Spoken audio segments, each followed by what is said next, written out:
जब कोर्ट के अंदर एक सूट फॉर डैमेज फाइल होता है तो उस केस के अंदर जो फैक्ट्स हैं जो कि कोर्ट को हेल्प करते हैं क्या डिटरमाइन करने के लिए उस डैमेज के रिगार्डिंग अमाउंट क्या होगी, तो उस केस के अंदर जो फैक्ट्स हैं और एविडेंस दिए गए हैं।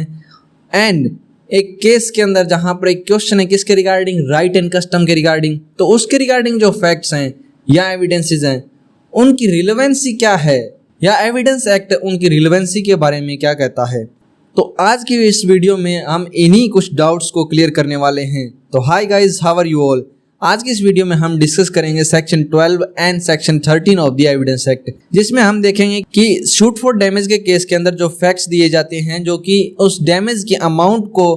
डिटरमाइन करने में कोर्ट की हेल्प करते हैं, तो वो किस तरह से रिलेवेंट है, या वो रिलेवेंट है या नहीं है, या फिर जो फैक्ट्स हैं जो कि एक राइट या कस्टम की एग्जिस्टेंस के बारे में दिए गए हैं तो वो किस तरह से यहाँ पर रिलेवेंट है,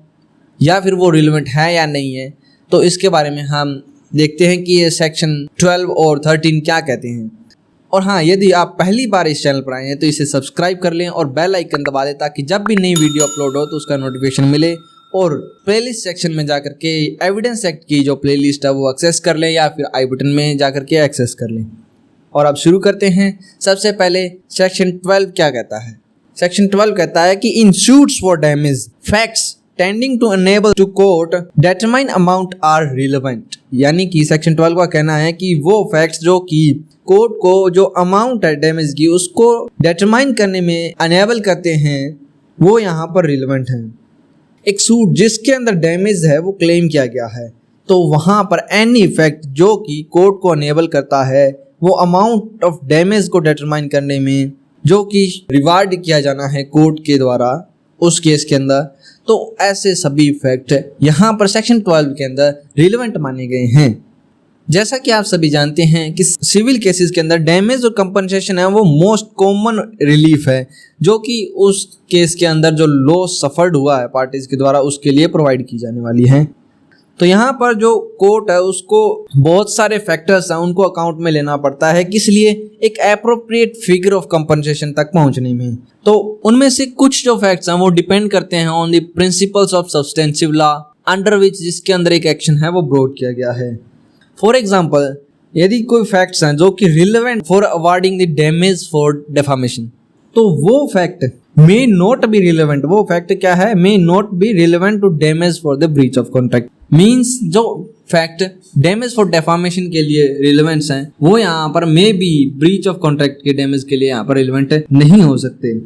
तो यहाँ पर जो every specific branch of law है उसने अपना खुद का प्रिंसिपल है जो रिलेटिंग टू द डैमेज है वो डेवलप कर दिए हैं।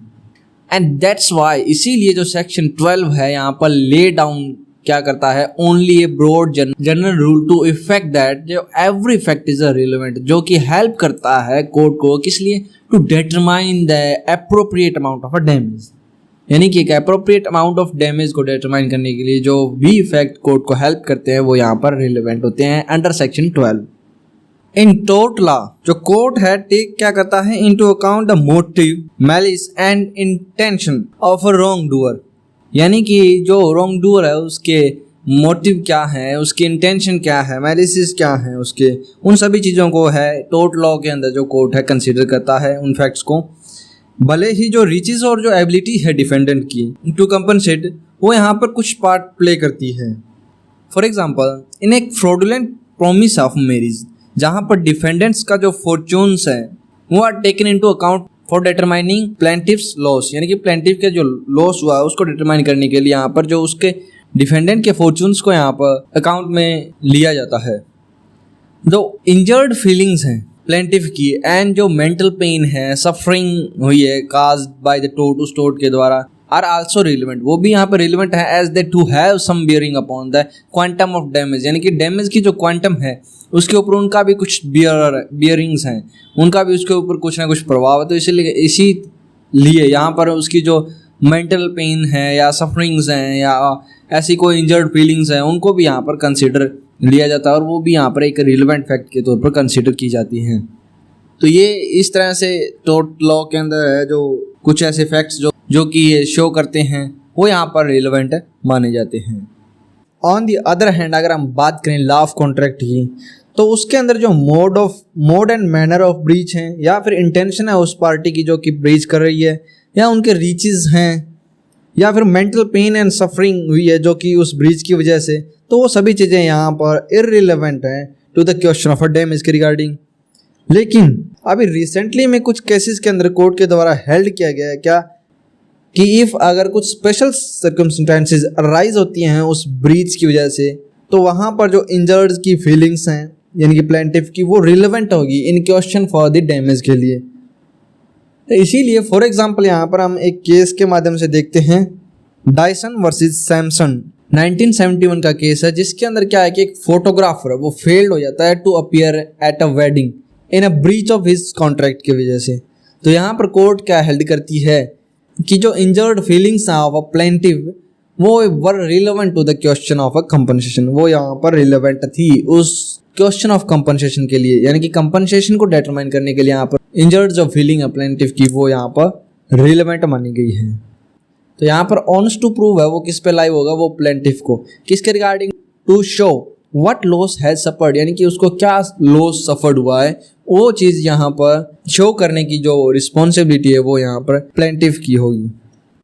तो ये था सेक्शन 12, जिसमें हमने देखा कि किस तरह से जो फैक्ट्स हैं जिनके आधार पर एक कोर्ट डिटरमाइन करती है अमाउंट को उस डैमेज के रिगार्डिंग जो कि उसको सफ़र हुआ है, वो यहाँ पर रिलेवेंट है। तो अब सेक्शन 13 देखते हैं, जो कहता है कि facts relevant when right or custom is in A question, यानी कि जब किसी क्वेश्चन में या शूट में कोई right or custom in question है तो वहाँ पर जो फैक्ट है वो किस तरह से रिलेवेंट है। तो यहाँ पर कहते हैं where the question is as to the existence of any right or custom the following facts are relevant, यानी कि जो ये फैक्ट्स इस सेक्शन के अंदर 2 पॉइंट दिए गए हैं जिनके आधार पर कहा गया है कि ये फैक्ट यहाँ पर रिलेवेंट होंगे उस क्वेश्चन को जो कि किसी राइट या एग्जिस्टेंस के बारे में है उसको डिटरमाइन करने के लिए।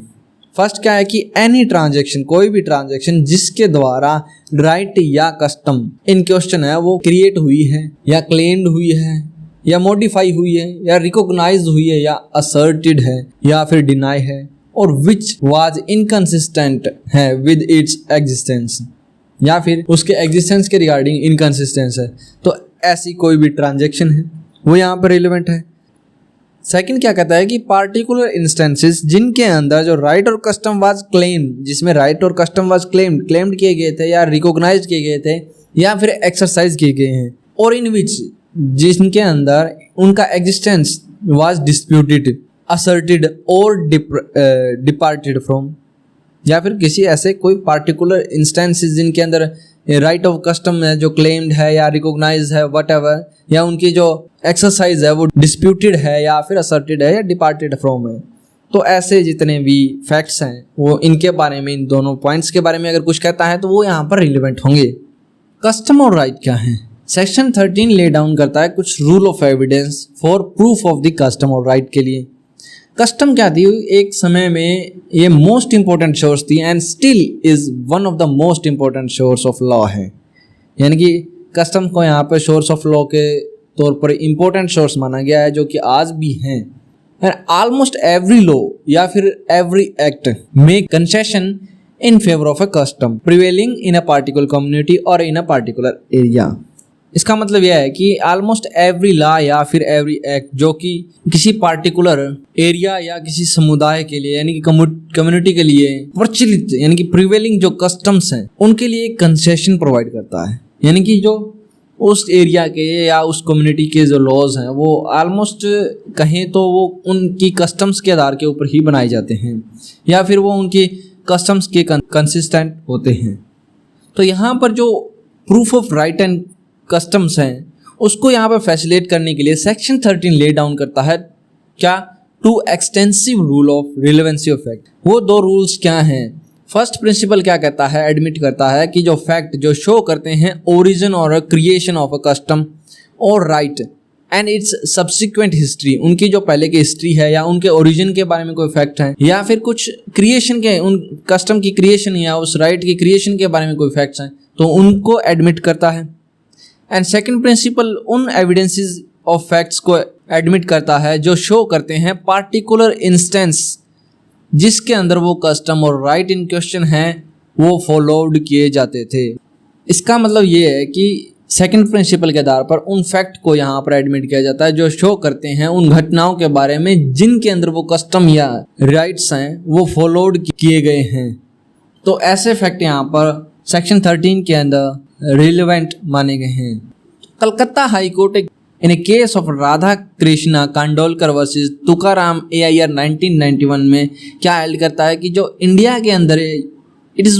इज नॉट नेसेसरी, ये जरूरी नहीं है कि that it must be proved. क्या प्रूव होना चाहिए? That the right is being exercised from the immemorial time, यानी कि यहाँ पर ये जरूरी नहीं है कि इमेमोरियल टाइम से वो जो राइट है वो यहाँ पर एक्सरसाइज हो रहे हैं। अगर यहाँ पर if it is proved that, यहाँ पर ये प्रूव हो जाता है कि राइट है वो रीजनेबल है एंड इट इज एंशिएंट है, यानी कि वो प्राचीन है, and it has been exercise openly and peacefully without any interference and not stealthily, then such right assume the character of a customary right। यानी कि अगर यह प्रूव हो जाता है कि जो राइट है वो रीजनेबल है और वो है एक प्राचीन समय से एक्सरसाइज हो रहा है ओपनली और पीसफुली बिना किसी इंटरफेरेंस के, एंड नॉट स्टेंथली, यानी कि किसी से भी वो छिपा हुआ भी नहीं है, तो वहाँ पर ऐसा राइट अज्यूम करता है कि वो करेक्टर ऑफ कस्टमरी राइट है, यानी कि वो एक कस्टमरी राइट का करेक्टर है जो अपने आप में हेल्ड करता है। तो इस तरह से जो कलकत्ता हाई कोर्ट ने जो एक कस्टमरी राइट की डेफिनेशन कहें या उसके मीनिंग को इंटरप्रेट किया गया है इस केस के थ्रू। तो ये थे आज के हमारे दो topic, section 12 and section 13 of evidence act. I hope कि आपको जो सेक्शन 12 और 13 के रिगार्डिंग जितने भी डाउट्स थे वो क्लियर हो गए। अगर आपको ये वीडियो अच्छी लगी है तो इसे अपने दोस्तों के साथ में शेयर करें और इस चैनल को सब्सक्राइब कर लें ऐसी ही और वीडियो पाने के लिए। Thanks for watching, keep learning.